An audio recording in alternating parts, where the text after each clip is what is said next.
Hackers, what made you immediately log out of a device? Story 1. While searching for work-related stuff, I ventured onto the dark web and stumbled across some ads on human search sites. What I saw was so traumatic that I quit my job for the day.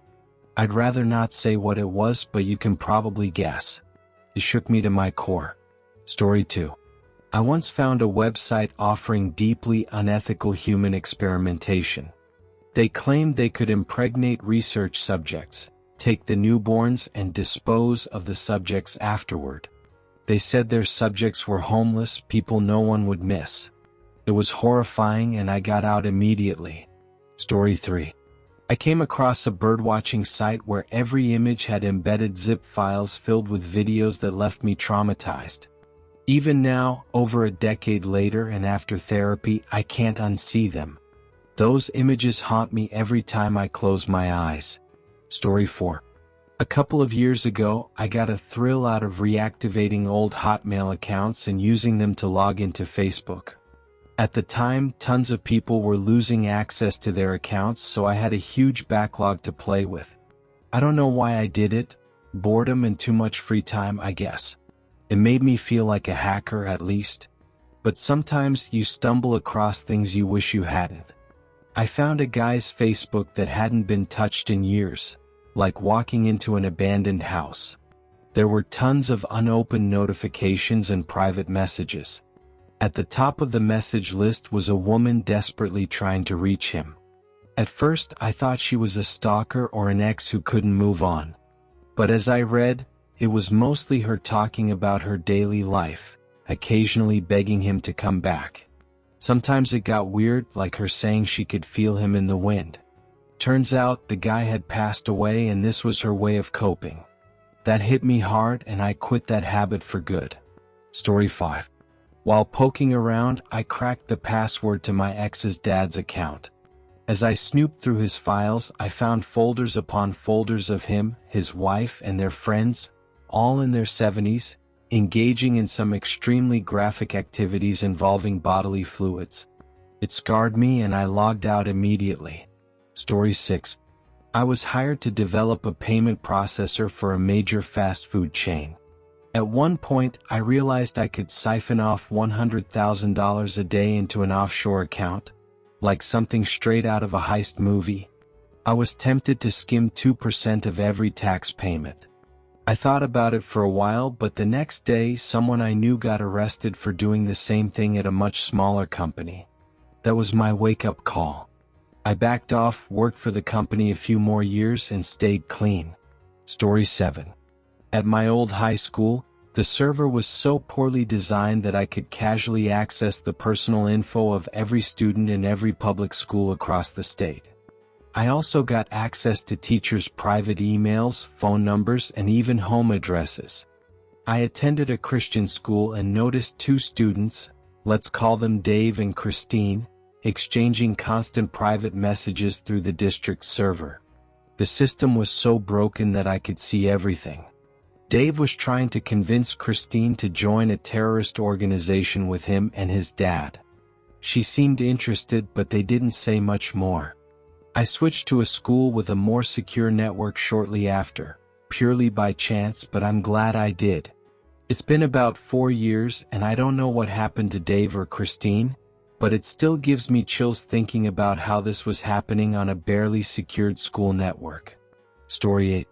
Years ago there was a website called 𝗛𝗚, a cryptic homepage with a countdown timer and a map dotted with red markers. I found a way in early on and realized it was a hoax, so I decided to leave it alone and see how it played out. When the countdown ended, the site's creator posted a big reveal, bragging that no hackers could break in and calling us dumb newbies. I was a cocky teenager, so I took it as a challenge. I was on a call with other hackers and we accessed the server through a backdoor I'd found. We defaced the site with a chilling message just for kicks. But as the countdown ended, the server got flooded to the point of nearly crashing. I was still logged in, trying to clean up some utility scripts I'd left behind, but the lag was unbearable. In my rush, I accidentally deleted a bunch of the site's files I didn't mean to touch. The moment I realized what I'd done, I felt awful and bailed. We'd planned to mess with the guy briefly, but I was done after that. Story 9. My friend, who's a coding whiz, made a program that took you to random websites with the click of a button. I ended up on the dark web a few times and landed on a hidden site I definitely shouldn't have seen. It was a page with hundreds of links and folders, a digital warehouse of insanity. There were long-lost records of missing people, criminal confession databases, scrapped articles on controversial topics, and stuff the government wouldn't want anyone to see.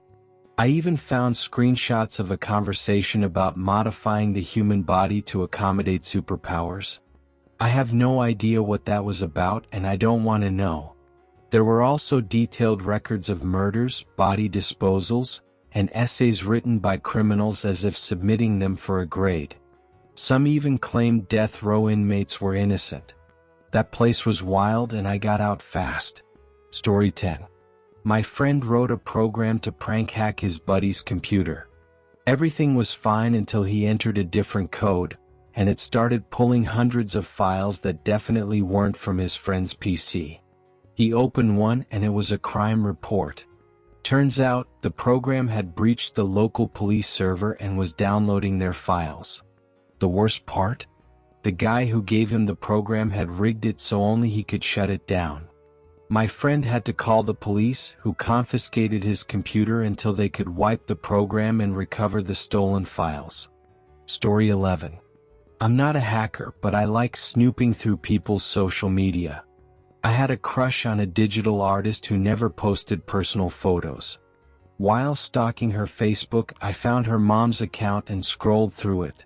I saw a photo of a guy tagged with the artist's name.